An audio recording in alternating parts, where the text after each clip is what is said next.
खिलाफ लड़ाई सही मायने में पीपल ड्रिवन है। भारत में कोरोना के खिलाफ लड़ाई जनता लड़ रही है, आप लड़ रहे हैं। जनता के साथ मिलकर शासन प्रशासन लड़ रहा है। भारत जैसा विशाल देश जो विकास के लिए प्रयत्नशील है, गरीबी से निर्णायक लड़ाई लड़ रहा है। उसके पास कोरोना से लड़ने और जीतने का यही एक तरीका है। और हम भाग्यशाली हैं कि आज पूरा देश का हर नागरिक जन जन इस लड़ाई का सिपाही है, लड़ाई का नेतृत्व कर रहा है।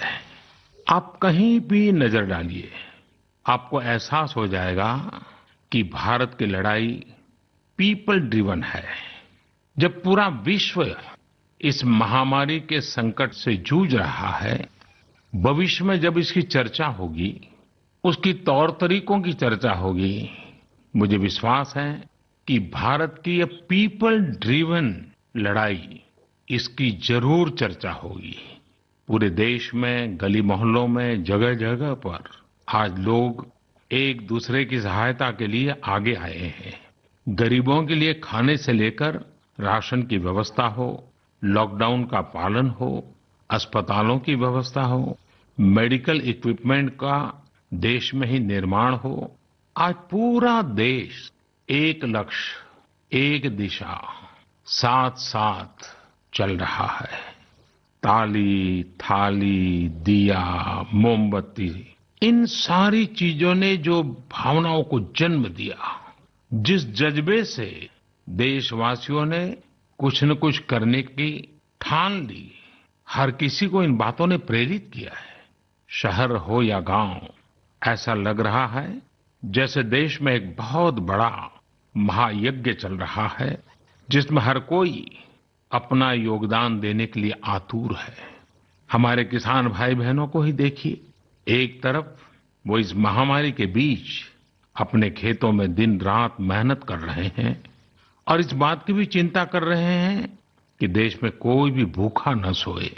हर कोई अपने सामर्थ्य के हिसाब से इस लड़ाई को लड़ रहा है। कोई किराया माफ कर रहा है, तो कोई अपनी पूरी पेंशन या पुरस्कार में मिली राशि को पीएम केयर्स में जमा करा रहा है। कोई खेत की सारी सब्जियां दान दे रहा है, तो कोई हर रोज सैकड़ों गरीबों को मुफ्त भोजन करा रहा है। कोई मास्क बना रहा है। कहीं हमारे मजदूर भाई बहन क्वारंटीन में रहते हुए जिस स्कूल में रह रहे हैं, उसकी रंगाई पुताई कर रहे हैं।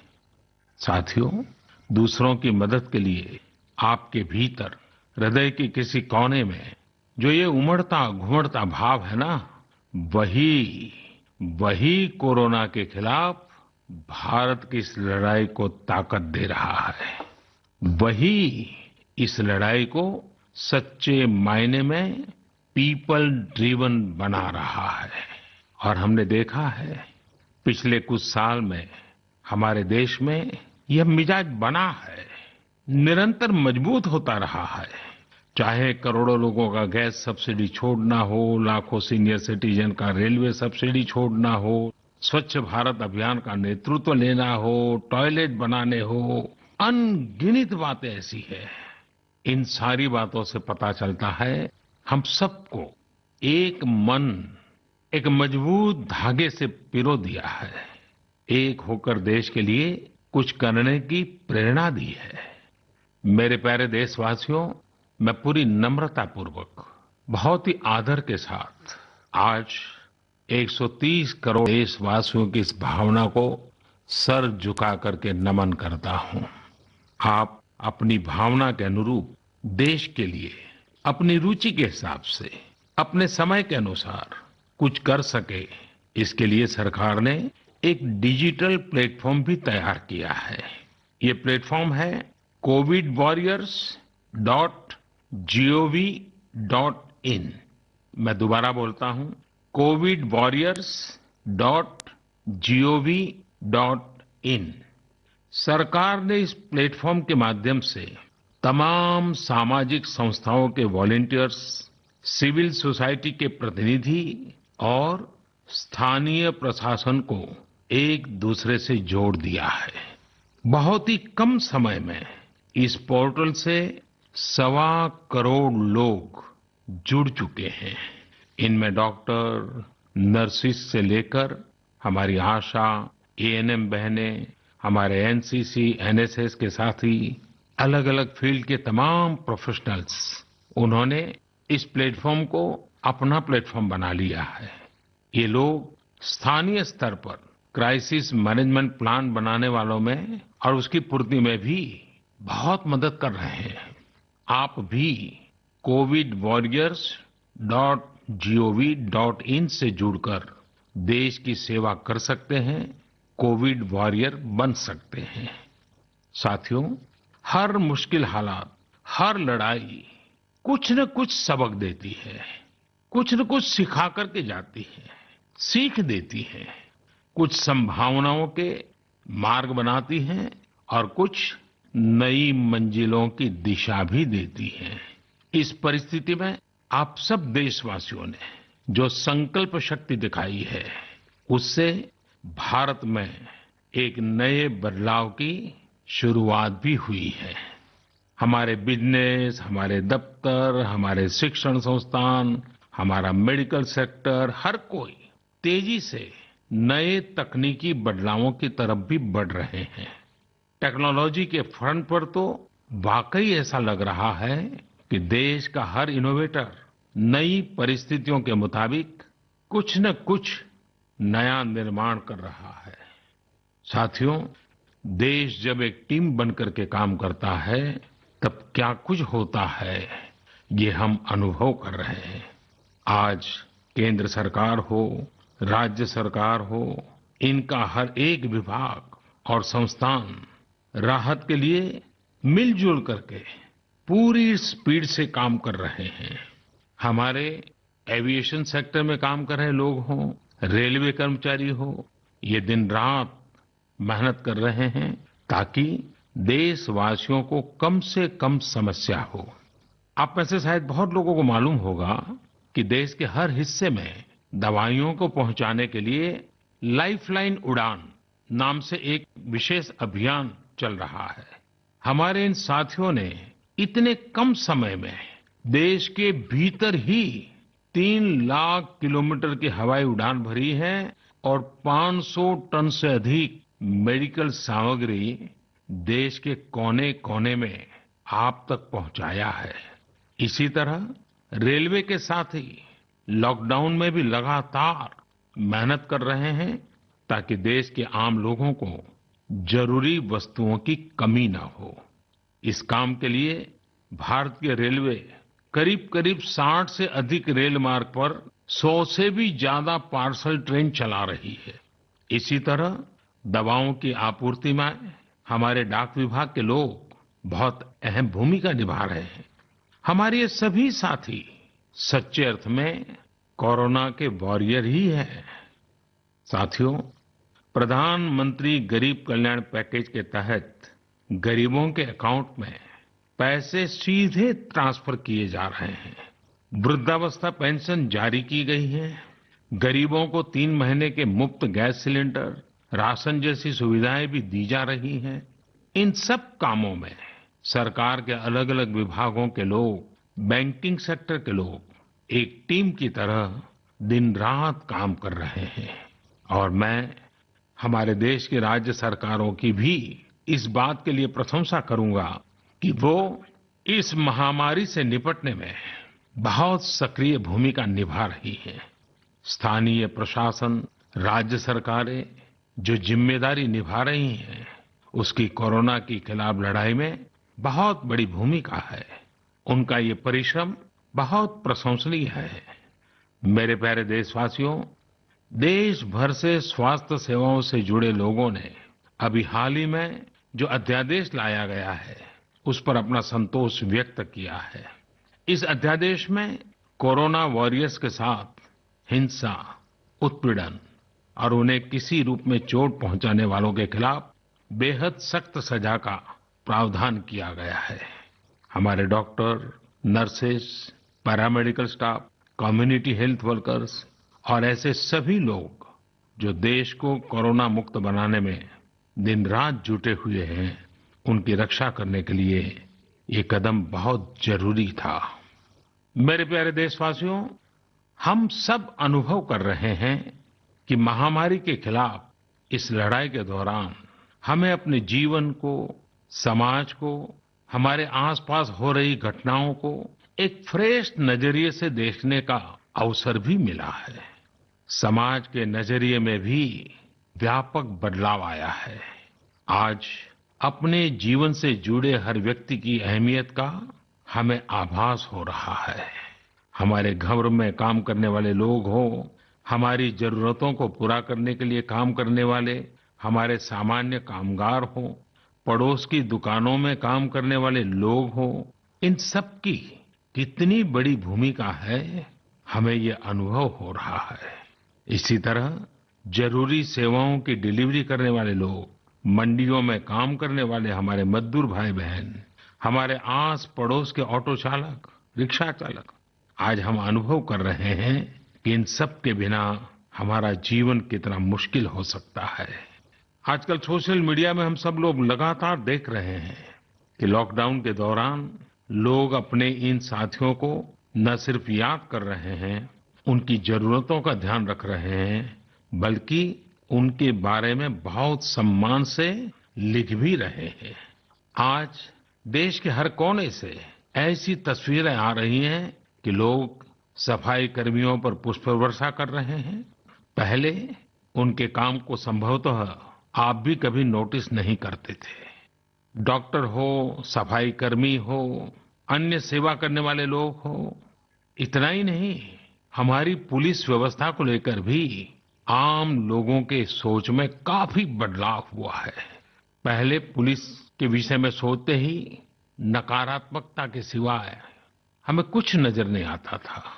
हमारे पुलिसकर्मी आज गरीबों, जरूरतमंदों को खाना पहुंचा रहे हैं, दवा पहुंचा रहे हैं।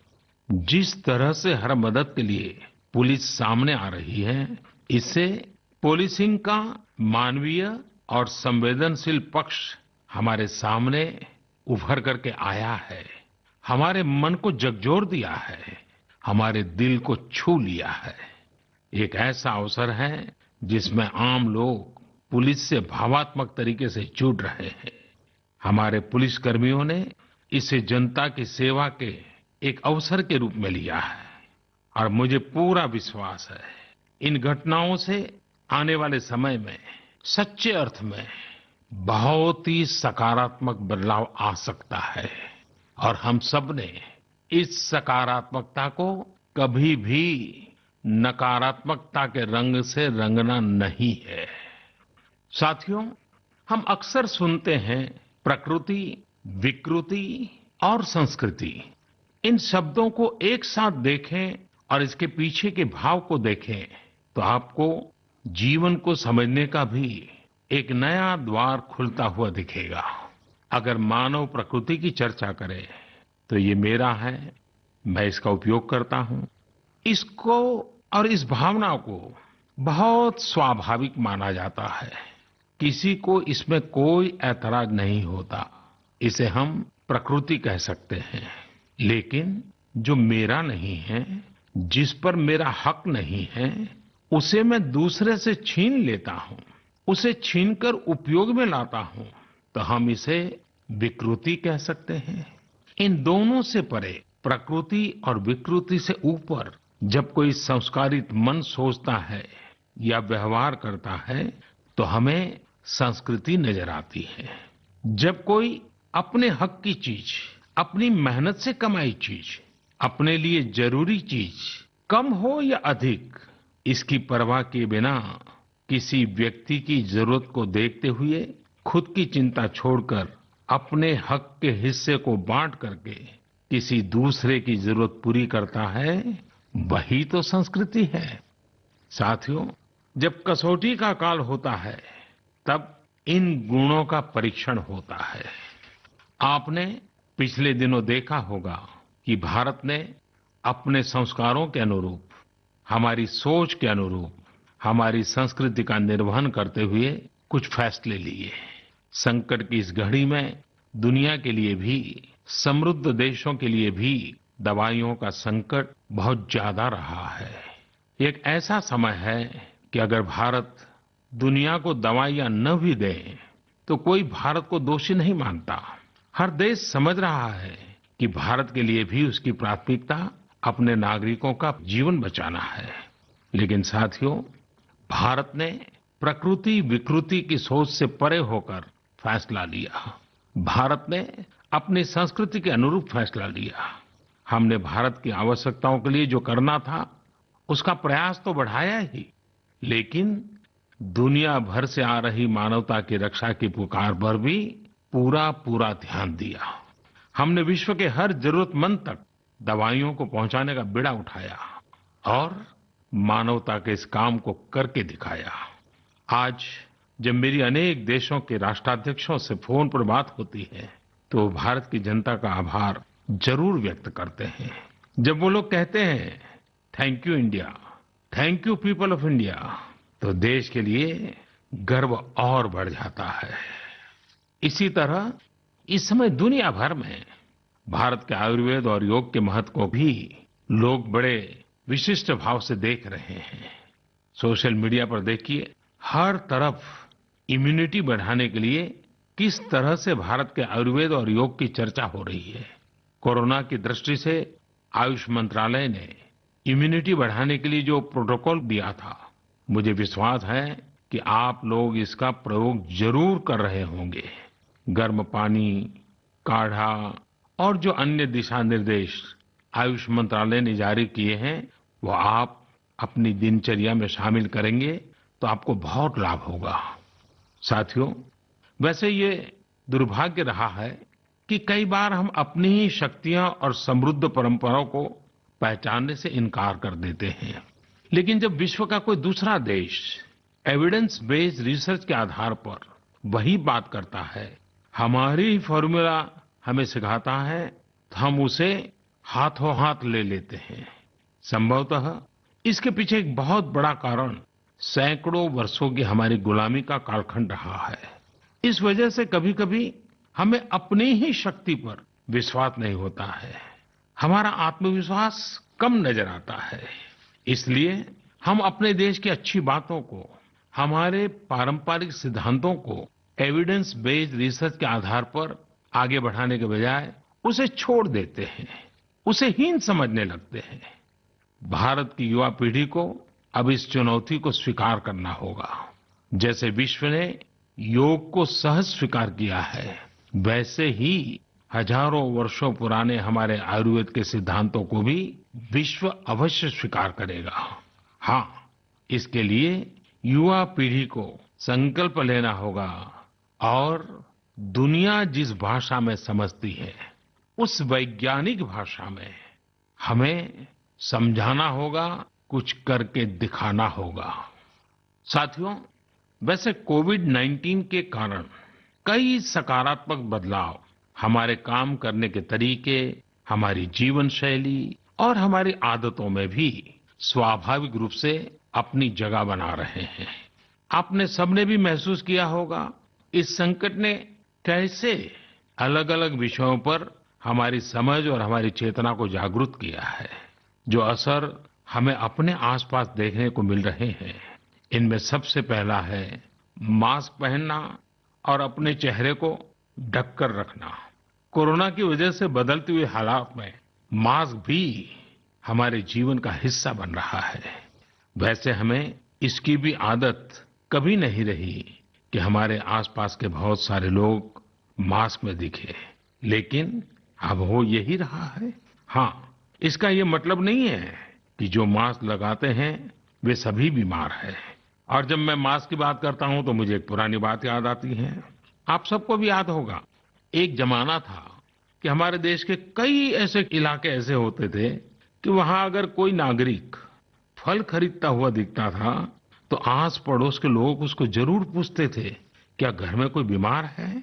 यानी फल मतलब बीमारी में ही खाया जाता है, ऐसी एक धारणा बनी हुई थी। हालांकि समय बदला और ये धारणा भी बदली। वैसे ही मास्क को लेकर भी धारणा अब बदलने वाली ही है। आप देखिएगा, मास्क अब सभ्य समाज का प्रतीक बन जाएगा। अगर बीमारी से खुद को बचना है और दूसरों को भी बचाना है तो आपको मास्क लगाना पड़ेगा। और मेरा तो सिंपल सुझाव रहता है, गमछा मुंह ढकना है। साथियों, हमारे समाज में एक और बड़ी जागरूकता ये आई है कि अब सभी लोग ये समझ रहे हैं कि सार्वजनिक स्थानों पर थूकने के क्या नुकसान हो सकते हैं। यहाँ वहाँ कहीं पर भी थूक देना गलत आदतों का हिस्सा बना हुआ था। ये स्वच्छता और स्वास्थ्य को गंभीर चुनौती भी देता था। वैसे एक तरह से देखें तो हम हमेशा से ही इस समस्या को जानते रहे हैं, लेकिन ये समस्या समाज से समाप्त होने का नाम ही नहीं ले रही थी। अब वो समय आ गया है कि इस बुरी आदत को हमेशा हमेशा के लिए खत्म कर दिया जाए। कहते भी हैं कि बेटर लेट देन नेवर। तो देर भले हो गई हो, लेकिन अब ये थूकने की आदत छोड़ देनी चाहिए। ये बातें जहां बेसिक हाइजीन का स्तर बढ़ाएंगी, वहीं कोरोना संक्रमण को फैलने से रोकने में भी मदद करेगी। मेरे प्यारे देशवासियों, ये सुखद संयोग ही है कि आज जब आपसे मैं मन की बात कर रहा हूं तो अक्षय तृतीया का पवित्र पर्व भी है। साथियों, क्षय का अर्थ होता है विनाश, लेकिन जो कभी नष्ट नहीं हो, जो कभी समाप्त नहीं हो, वो अक्षय है। अपने घरों में हम सब इस पर्व को हर साल मनाते हैं, लेकिन इस साल हमारे लिए इसका विशेष महत्व है। आज के कठिन समय में यह एक ऐसा दिन है जो हमें याद दिलाता है कि हमारी आत्मा, हमारी भावना अक्षय है। यह दिन हमें याद दिलाता है कि चाहे कितनी भी कठिनाइयां रास्ता रोके, चाहे कितनी भी आपदाएं आए, चाहे कितनी भी बीमारियों का सामना करना पड़े, इनसे लड़ने और जूझने की मानवीय भावनाएं अक्षय है। माना जाता है कि यही वो दिन है जिस दिन भगवान श्री कृष्ण और भगवान सूर्यदेव के आशीर्वाद से पांडवों को अक्षय पात्र मिला था। अक्षय पात्र यानी एक ऐसा बर्तन जिसमें भोजन कभी समाप्त नहीं होता है। हमारे अन्नदाता किसान हर परिस्थिति में देश के लिए, हम सब के लिए इसी भावना से परिश्रम करते हैं। इन्हीं के परिश्रम से आज हम सब के लिए, गरीबों के लिए देश के पास अक्षय अन्न भंडार है। इस अक्षय तृतीया पर हमें अपने पर्यावरण, जंगल, नदियां और पूरे इकोसिस्टम के संरक्षण के बारे में भी सोचना चाहिए, जो हमारे जीवन में महत्वपूर्ण भूमिका निभाते हैं। अगर हम अक्षय रहना चाहते हैं तो हमें पहले यह सुनिश्चित करना होगा कि हमारी धरती अक्षय रहे। क्या आप जानते हैं कि अक्षय तृतीया का यह पर्व दान की शक्ति यानी पावर ऑफ गिविंग का भी एक अवसर होता है। हम हृदय की भावना से जो कुछ भी देते हैं, वास्तव में महत्व उसी का होता है। यह बात महत्वपूर्ण नहीं है कि हम क्या देते हैं और कितना देते हैं। संकट के इस दौर में हमारा छोटा सा प्रयास हमारे आसपास के बहुत से लोगों के लिए बहुत बड़ा संबल बन सकता है। साथियों, जैन परंपरा में भी यह बहुत पवित्र दिन है, क्योंकि पहले तीर्थंकर भगवान ऋषभदेव के जीवन का यह एक